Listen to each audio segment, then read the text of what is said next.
The Iowa caucuses, on February 3, will start the process of anointing the Democrat who will take on President Donald Trump in November.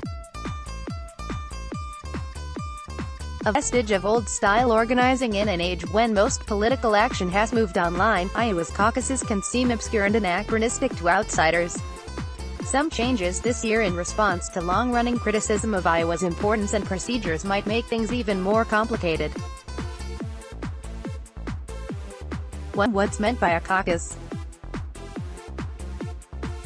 The state-by-state contests that the Democratic and Republican parties rely on to choose their presidential candidates come in two varieties: a primary election, in which voters select their preferences on ballots in private, or a caucus, where voting is public and participatory. Caucuses were once the norm, requiring more time and effort than merely casting a vote in a polling place. A decades-long movement toward greater participation has made them an endangered species. On the Democratic side, only Iowa and 3 other states, Nevada, North Dakota and Wyoming, will hold caucuses rather than primaries this year.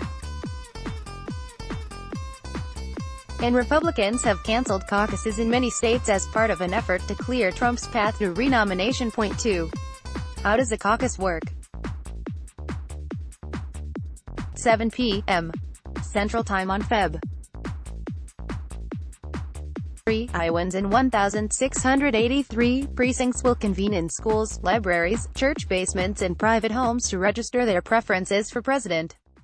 Republican caucuses will be relatively straightforward, confirming Trump as their party's candidate. For Democrats, the process is more complicated. After some introductory business, participants physically divide themselves, Westminster-style, into groups according to their candidate preferences. The process can be chaotic, with precinct captains using all manner of persuasion, up and including baked goods, to win over supporters. Some participants might even form an uncommitted caucus as a protest or out of indecision, inviting entreaties from candidate groups. Point 3. So that's it? That initial division is called the first allocation, and it determines which candidates are viable. Those that fail to make the threshold, set at 15% to 25%, depending on the size of the precinct, have a choice to make: try to win enough new members to become viable, join the caucus of their second choice, become uncommitted, or even go home. There's intense face-to-face lobbying as candidate surrogates try to woo supporters of non-viable candidates into their camps. In this realignment, a non-viable candidate could gain enough supporters to win delegates, but a candidate that was viable in the first round can't lose support in the second round. Following this one round, and only one round, of reshuffling, a final allocation tally is taken to determine the number of precincts delegates sent to later county conventions. Point 4. How are the results reported? That could get confusing this year. Historically, the Iowa Democratic Party has reported the results in terms of state delegate equivalents, an estimated number of delegates each candidate will get to the state convention June 13. But there's a wrinkle this time.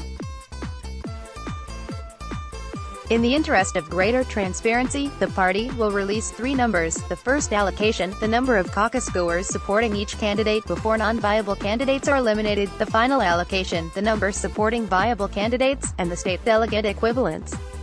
If those numbers differ, candidates could cherry-pick the number that suits them best. The Associated Press, the de facto arbiter of how election results are reported, will continue to use state delegate equivalents, as will the state and national parties. Point 5. What's different this year? In a bid to increase participation, Iowa's Democratic Party is holding a number of satellite caucuses, in nursing homes and union halls in hopes of including people who otherwise would have difficulty traveling to their precinct caucus site or getting time off from work at 7 p.m. Some of those caucuses will even take place out of state to accommodate snowbirds and college students, and for Iowa expatriates in Paris, in Glasgow, Scotland and as far away as Tbilisi, Georgia. Iowa Democrats abandoned plans for a virtual caucus held by telephone, because of concerns over security. Point 6. Why is Iowa so important? Only because it's the first state to vote. It's not because Iowa is the representative cross-section of America, about 90% of the population is white.